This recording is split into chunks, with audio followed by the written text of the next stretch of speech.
we stand for the Pledge of Allegiance. I pledge allegiance to the flag of the United States of America and to the republic for which it stands, one nation, under God, indivisible, with liberty and justice for all. Roll call. John Gabby is absent. Guy Garcia is also absent. Everyone else is here. Notice to the public. Any member of the public wishing to address the governing board on a topic within the subject matter jurisdiction of the district but not on the agenda may do so during the public comment period identified in this agenda. By law, subjects not on the agenda cannot be acted upon by the board except to briefly respond, clarify, or refer to staff for a review and presentation at a future meeting. The board president will recognize you for public comment on matters on the agenda at the appropriate time. Correspondence? No. Consent agenda, public comment, guests and presentations, so we're straight to the director's report. Just things that have been going on at the library. Our new children's librarian, one of the top priorities that I sat with him was to try and make more of a presence in the local schools. This seems a little loud. Seems loud. And he's had regular visits from Anderson Elementary 3 times a week. Visits from private schools in October. Neighborhood Christian came. He's been going out to Gretchen Higgins, Millennium, and World Changers Academy for regular story times as well. And he said he's trying to set up some kind of regular visits with the Tremont as well. Great. So he's out in the community quite a bit of the time. We have the Food for Fines program again this year. It's almost over, October 26th through November 19th. People can bring in food items and get a dollar removed from their fines, up to $10 maximum. And how much have you collected so far? 5 boxes so far. That's great. Good. It goes to the food bank of Solano / Contra Costa. We now have the phones working. That was kind of a big issue. Did we disconnect that one line then? We disconnected the one line. They figured out what was wrong with it, and they fixed it. Okay, so the aggregator box, everything's working now correctly? Yeah, there was they had put a filter to block BitTorrent on the system, and that's what was screwing up everything. Oh. Nobody realized that. Proficient. Okay, so we're down to 2 wave cable lines and 1 AT&T line. Is that where we're at? Yeah. Okay, and so we got rid of that 4th line, the expensive one. That's gone. Right. Okay. Oh, great. Thank you. Yeah, you're welcome. Yeah, it took a while, but it was kind of frustrating, but they finally figured it out. Okay. Well, they could have diagrammed around the aggregator if we absolutely needed to, because that was all designed when Wave Cable was not offering, 100 megabytes download speed, and now you can get 100 megabytes download speed per line out of Wave. So anyway, but still, it's better the way it is now. So we've got a circulating collection out at the Migrant Center now. We've got around 30 kids' titles. We're going to try and switch that out once a month. by the way, I didn't let you know, the Migrant Center, the last day of the Migrant Center is tomorrow, and the cleanup day is Monday. So I will make an announcement tomorrow. I'm going to be over there and ask the kids to return every book they can. If they don't, we'll do what we can to, a lot of families are already leaving, so we'll do what we can to get them back in the spring. But, if you give me a list of the titles and stuff, I'll try and get them all back. Okay. Oh, they fill out sign-out sheets when they're there, so they should have a record okay, at the center. Okay, thank you. So when will it reopen? It will reopen about between April 15th and April 22nd. Oh, okay. All right. That sounds good. YOLO will announce the actual date. Okay. One of the things that we talked about before was how the increase of health insurance payments was going to affect the budget, since we approved paying 75% for the full-time employees. It hasn't changed all that much. It's at 39% of the budget opposed to 33%. And so it's fairly close. It hasn't really sent things out of control at this point. Right. I think that's it as far as library activities go. All right. Ongoing business, the resolution on the adoption of new facility fees from the Wilden report. Yeah, this is just kind of an official thing that the attorney drew up. He says we need an official resolution from the board to present with the Wilden report. I'm sorry, I don't see my copy of the resolution. How far down is that? Should be the It's on the second top, document yeah. down, underneath the budget. Ah, okay, yeah, I'm sorry, stuck together. Okay. I do have a comment on the record. Okay. Okay. The report was based on the consultants, the Wilden consultants' estimation that we were going to grow only, the town was gonna grow only by approximately 1,500 people over about the next 20 years. By adopting this resolution, we are not adopting those findings. What we're doing essentially is readjusting the fees based on the fact that the last time the fees were adjusted were when Greg Atkins had proposed the bond for the $25 million library project. Since that's not occurring, it's only appropriate that the fees be, changed in view of the fact that that project doesn't go forward, and that's where they were basically targeting the impact fees for. However, the board hasn't yet made a decision about the Miller Building. Once the Miller Building configuration is decided, then we would have to go back and potentially revise the impact fees again to reflect the fact that we have a new construction project underway, which would be substantially less costly than the GO bond for the $25 million GO bond for the new library. The problem is that by adopting the resolution, we are adopting the set of fees, but there are findings in that report associated with the fees that I dispute and disagree with. I don't want somebody to come back later and say, well, gee, why are you spending $1 million to renovate the Miller Building when you're only gonna grow 1,500 people in 20 years, and you admitted that by adopting this report and fee structure change. So the caveat is based on what the consultant told us at the last meeting, which is we can adjust fees downward or upward as we see the need to do so based on whatever construction projects are in the pipeline. So I don't want this to close the door to a Miller project renovation, yet at this point in time, the board hasn't made a decision about what they're gonna do with Miller Building. That's enough talking. I just want the record to be clear when we vote on this issue. Any other board comments? Any public comments? Seeing none, this is an action item. Do we have a motion? I'll move approval. I'll second. All in favor? This is a voice vote for a We have to do- resolution. Oh, is a Resolution. resolution Yeah, voice vote, so, Joe? Yeah, yay, aye. Aye. Aye as well. So, moving on to the adoption of the annual impact fee report. Okay, this one is sort of related, but this is the annual 14-15 impact report based on going up through the end of the fiscal year, the 6/30. So this is the annual report that we have to present to Solano, and this would be based on the old fees, not the new fees that we've just adopted. This is a report of what we've already collected, not where we're going to be in the future.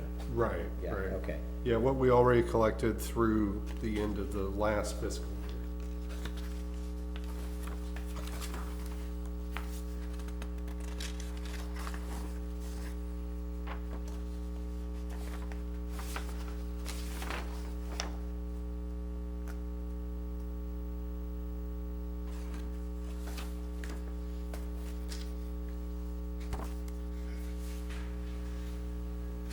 Any board comments? Any public comments?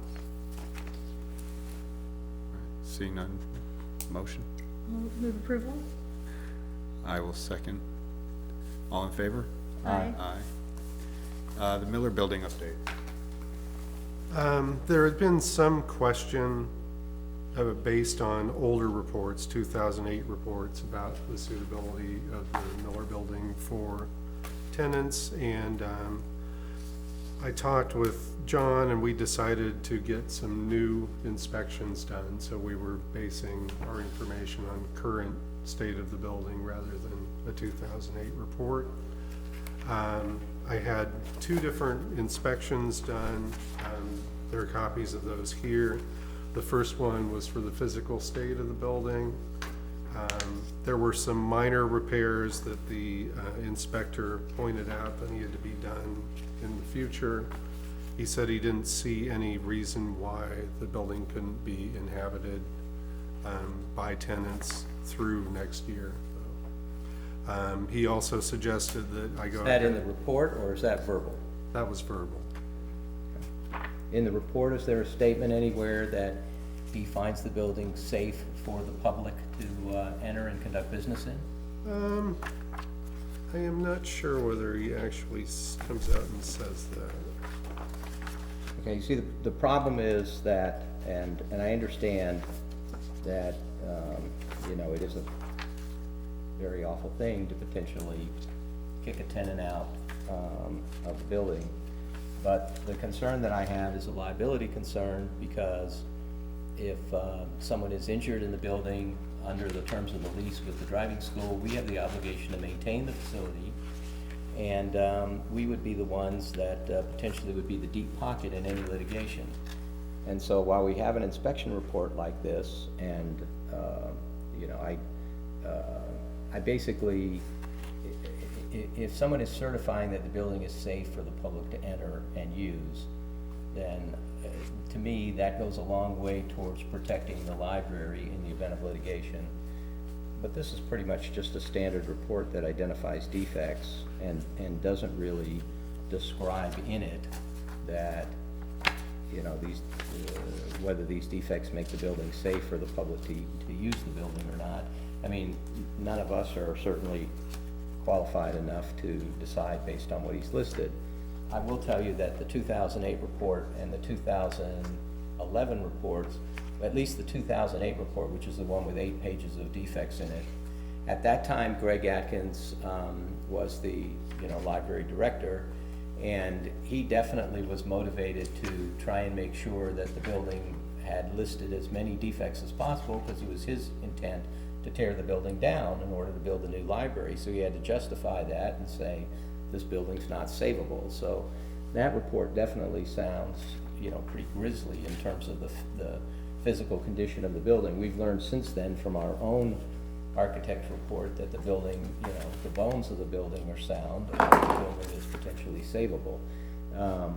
The only concern I have about this report, I understand that, you know, that verbally he's indicated that the public, it's safe for the public to go in and out of. The only concern is that we really don't have anything in writing to back that up, and who's to say that he won't say later, gee, I never said that. And so it's kind of an R word against his kind of thing. That's my only concern. Would that be a standard in an inspection like this, to make a judgment one way or the other? No, this would just be a property inspection report that would identify defects. That's all it does.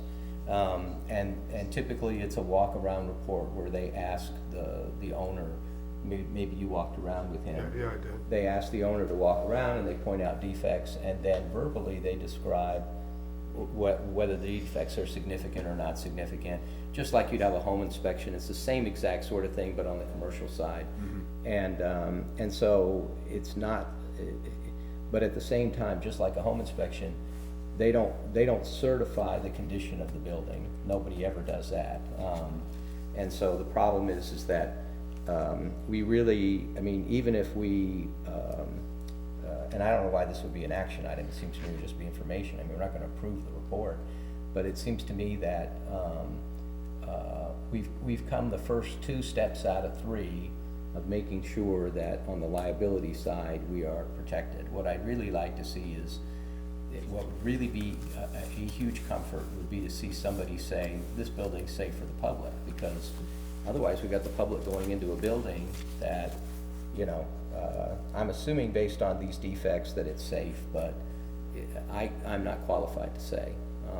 But I don't know, he's not gonna wanna write something, he's not gonna wanna be our personal insurance policy on this. So I don't know how we sort of get around this issue, but, you know, I understand that, at least for the last year anyway, they've been in the building and there's been no issue. I mean, there's been no one that's lodged a claim or claimed that they were hurt inside the building. What we may need to do, which would be very helpful, is to ask the driving school lady owner to agree to an amendment to the lease that would be applicable until she leaves, which would be, you know, the end of next summer. That says we're not responsible for the condition of the building, that we're renting it to her in as-is condition, and to make sure that she has sufficient insurance as well, so that if somebody's sued and there are cross complaints for indemnity, we're not the only deep pocket in the picture, okay? So if we get a statement from the inspector, I think that would help. If we get an amendment to the lease that changes the clause in there that says we're responsible for maintaining the building and responsible for, you know, all the condition of the building, then I think at that point that goes a long way towards you know, insulating us. Otherwise, even, you know, I'm sorry to say, our primary duty is to the library, not to the driving school. So just because the driving school lady wants to stay there, and it would be awful to kick her out, the point is we have an obligation to protect the library on this issue and protect the library from potential exposure to liability. And that could be significant exposure to liability if somebody's injured in the building, because they would say, we knew or should have known of defects in the building. And that's the concern that I have, okay? So go talk to the guy, see what he'll put in writing. Okay. And then talk to the driving school lady and see if she'll agree to the amendment. All right, Okay. that makes sense. When is her Okay. lease up? September.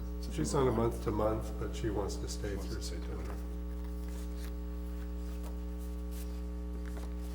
The other part of this was, the property inspector suggested that I have a environmental, group come out and test for asbestos, Asbestos and mold, mold and lead.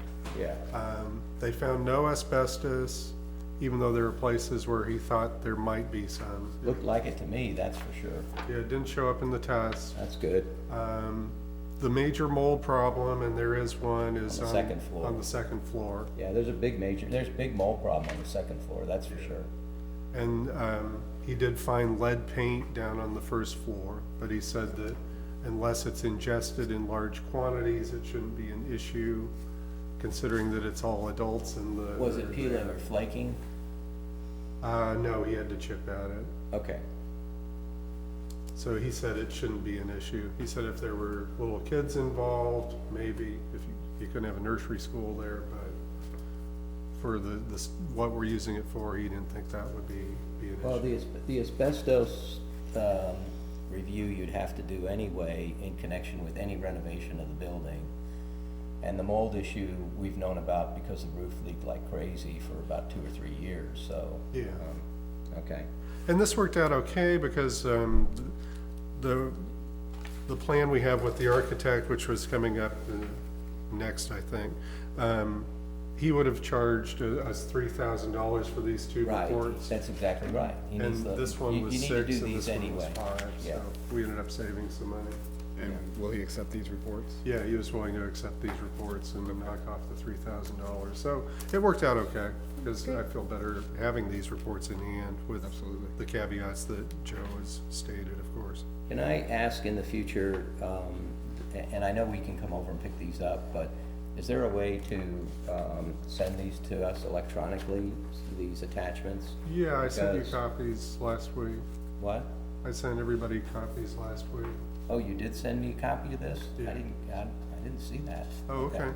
I don't know. Friday Okay. last week? Thursday last week? Thursday or Friday last week, yeah. Oh, wow, okay. I missed it, sorry. No, that's okay. Yeah, because it's a lot to digest. It's not something you're gonna be able to just kind of glance at in an evening, get the gist of. Any other board comments? Any public comments? Please.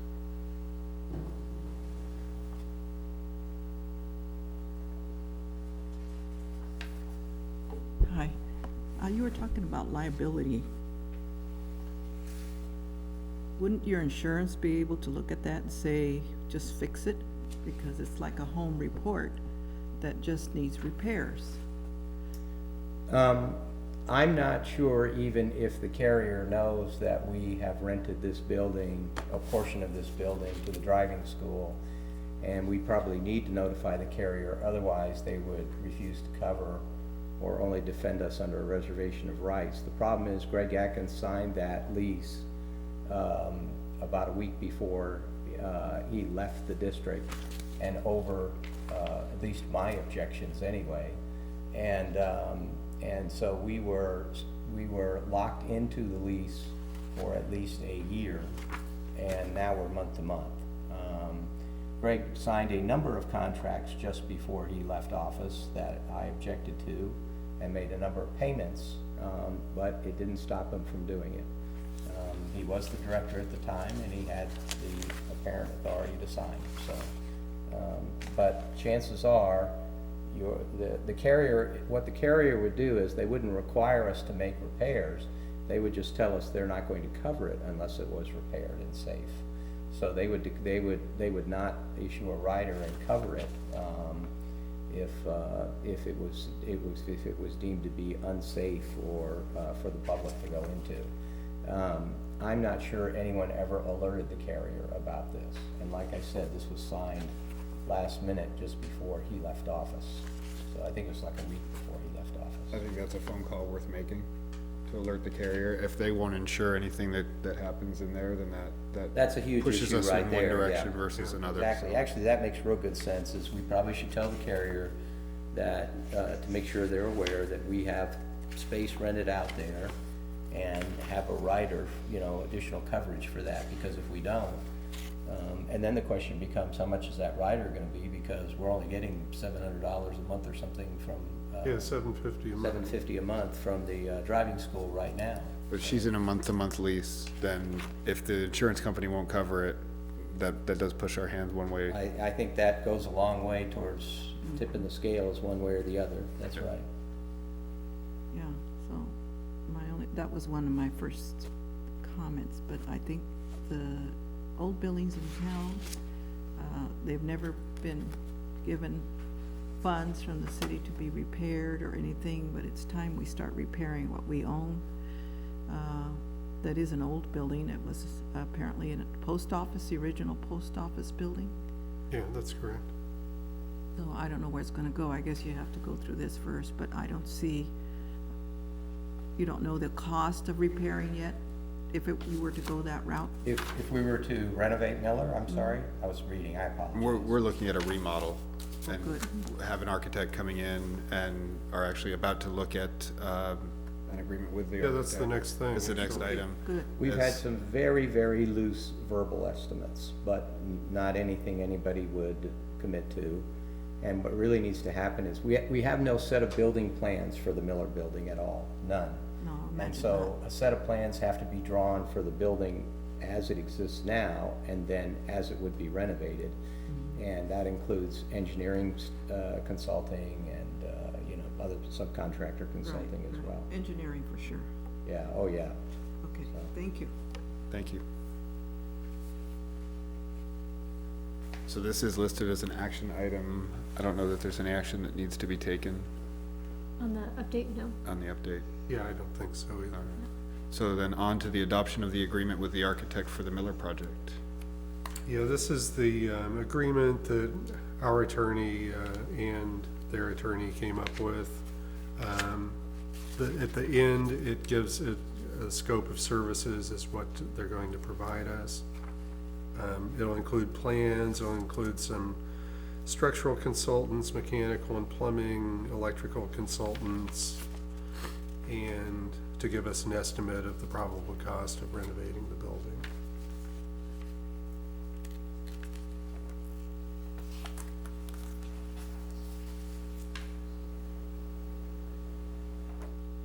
I went through this pretty quickly, but it looks okay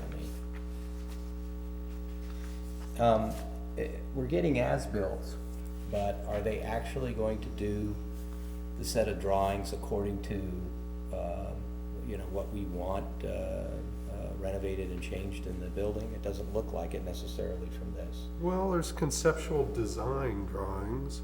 Conceptual design, though, wouldn't necessarily be a set of plans that a contractor could work from to make the renovations. That's the problem. Oh, I see. I don't believe it's the actual blueprint schematics, and that's the concern that I have. Now, for 20,000, it seems to me, maybe I'm wrong, that that's what we're getting. So, I can ask the architect.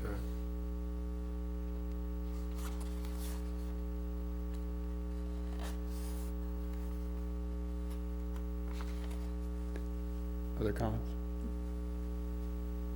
All right, this is an action, or any public comment? one more comment, Oh, I'm sorry. sorry. Consultant fee pool, that includes all the subcontractors that would be needed to, because we would need electrical, plumbing, foundation, engineering, you know, that's, is your understanding that that's all the consultants that they would need in order to draw up a full set of plans? I think so, yeah. Okay. All right. Then I'm gonna assume that conceptual design is a full set of plans, okay? I can ask him and get back to you.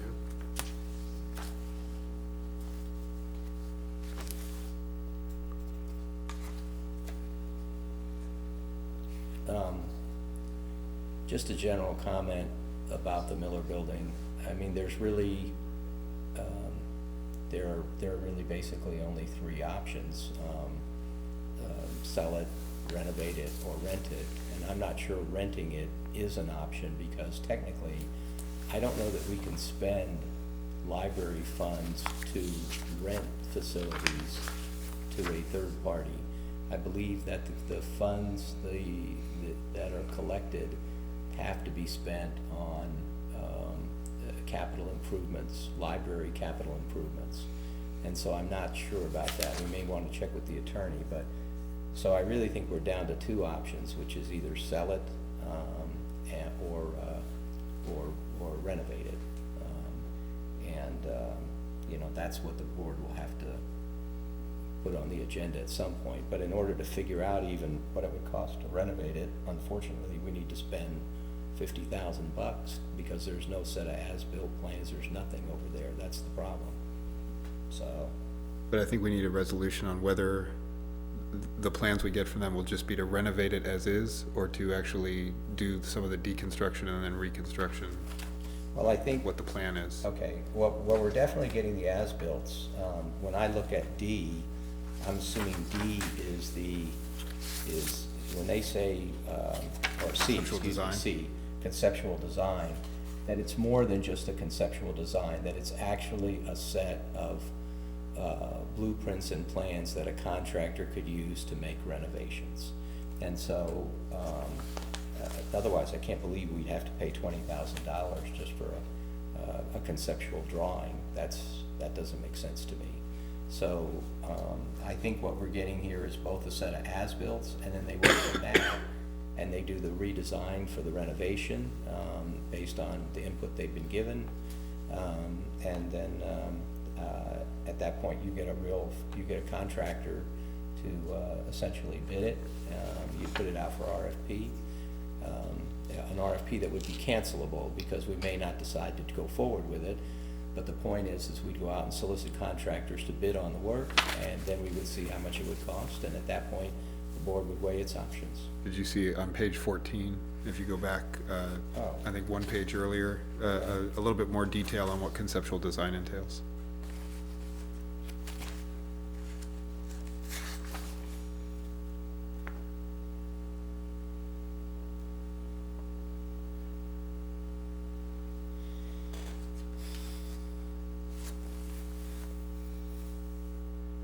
See, the problem here is floor plans could be, as-built. It's not blueprints, it's like you took your house and you put 10 by 10 as a bedroom and 8 by 10 as a bathroom, and Right. and that's what I'm concerned about, is I really want a set of plans. I mean, for $20,000, we should get more than just these items. If all floor plan means is they're just gonna put in, you know, a set of measurements and roughly, you know, rough out the, I mean, we need the actual blueprints for plumbers and electricians and, you know, framers and everybody else to work from. In other words, this would be, we need the set of documents that a contractor could create a bid from. And I don't know that floor plan alone would be sufficient, or building sections, I'm not sure in those terms. The exterior elevation, that doesn't do anything, and site plan doesn't do anything, that's not gonna get you there. So it's, you know, it's, I have to know that those are actual blueprints and plans that a contractor could work from if we're gonna pay $20,000, okay? We have to be able to attach it as an exhibit to an RFP, and contractors would be able to bid to the dollar down on what it's gonna cost to do that work. And so that's my concern. So we need our conceptual design to actually include the concept of what we'd like to see Well, we the gave final them, project we look gave like. them my narrative and some input from the employees. The public hasn't had a chance to do that, really yet. There would obviously be changes, you know, once we, frame this part out, okay? But all those changes have to be decided before we start construction, because it'll get expensive if we start changing after construction. It won't be that expensive for them to modify blueprints, that's all done electronically. If we decide to make some changes based on further input from the public or further input from employees. But once we start building, we have to avoid changes if we build. I mean, that's a big if. I really see this as a place to start, though, the conceptual design being a place that we start the conversation with the public about what this would look like. And I think floor plans, exterior elevations, roof sections, roof plans and building sections gives us enough to begin that conversation. And I don't really want to go much further without the public having some Okay. input on that. Well, then why don't we do this?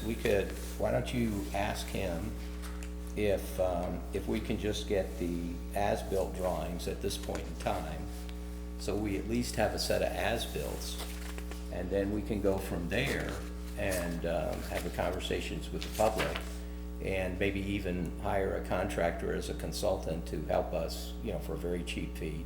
Have a contractor help us essentially work with the public and the employees to create a firmer plan before we go back to the architect for the conceptual design. So we would do this in 2 stages. We would do the as-built drawings up front, because we've got to have those. And then stage 2 would be everything else, okay? Where we basically are, at that time, providing him, but I want to know that that's actually a set of, you know, actual building plan blueprints that we can use for C. So it's probably a good idea, I don't know, do you want to make a motion to approve this as to part A at this time? And then wait? I think it Or might have be them go better to back get and- clarification Yeah. Okay, on what all right. the concept design is, and then leave it until our next meeting.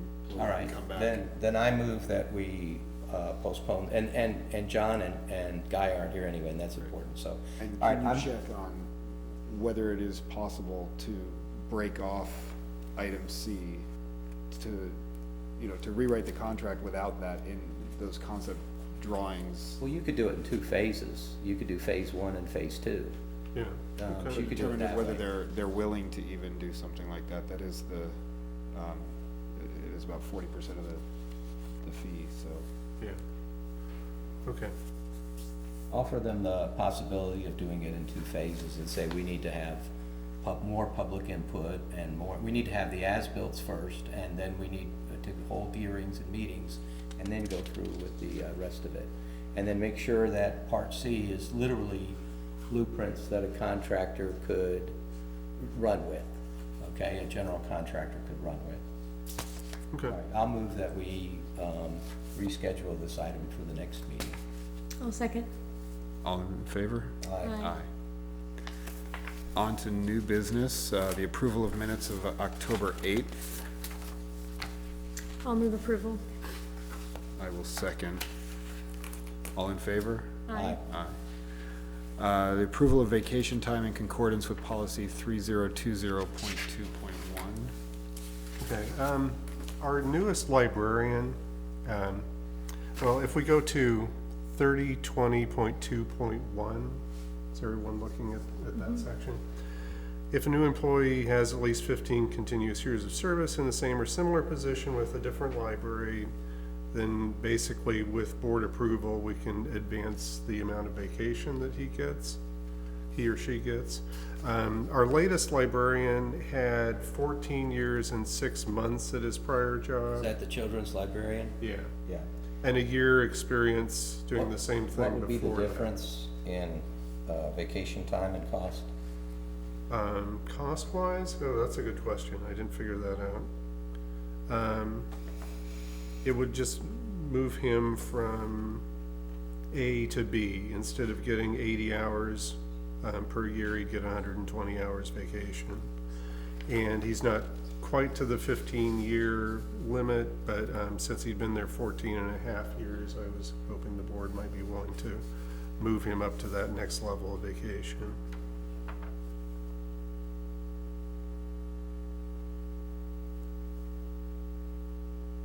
Wait,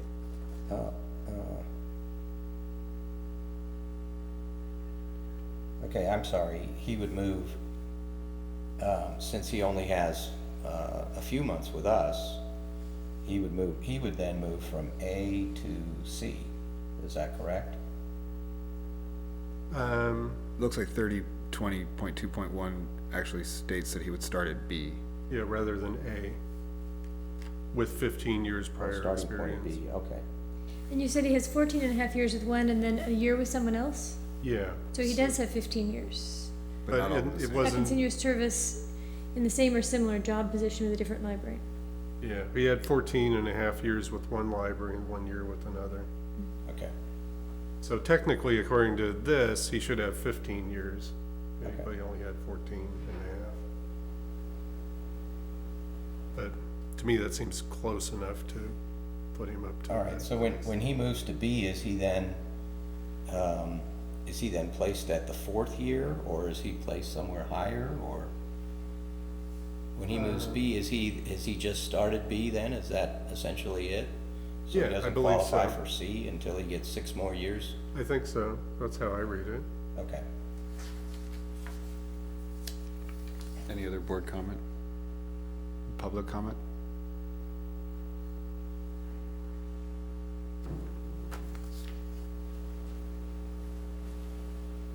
I just have a question.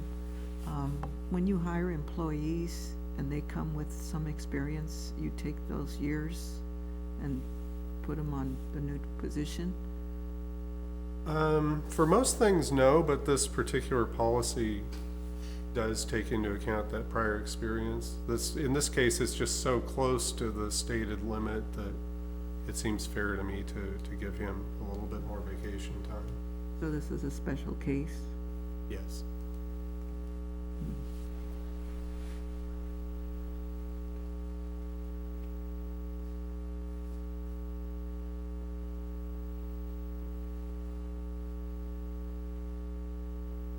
Just a parenthetical, I think he's working out very well.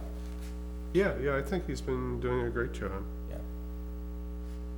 He's been doing a little bit more outreach than Adrian was able to, but with her, she did a great job, but a lot of her time was also devoted to helping with technological improvements, and she was really involved in the whole computer upgrade and stuff, because she had that kind of background too.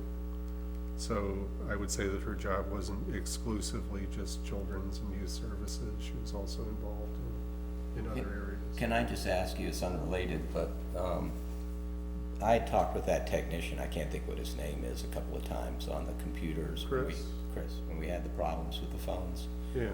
At one point, he told me he wasn't even gonna charge us for that. Did we end up getting a charge for that? I don't know. He still hasn't given me a bill for it, so I don't know Okay. what he's going to charge. Okay. So, and back to this issue, Steve, I have to tell you that I would feel more comfortable if you would come to us with a board policy change, that you're either asking for instead of continuous years, 15 years of service in the same or similar job position, or you're asking for some wiggle room on this in general. That would make me more comfortable and more likely to support something like that. Okay.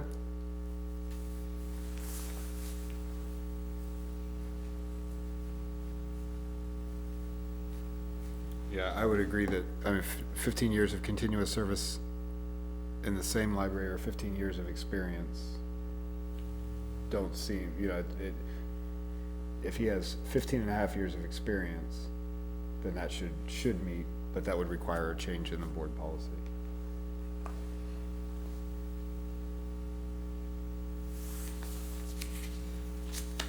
Do I hear a motion?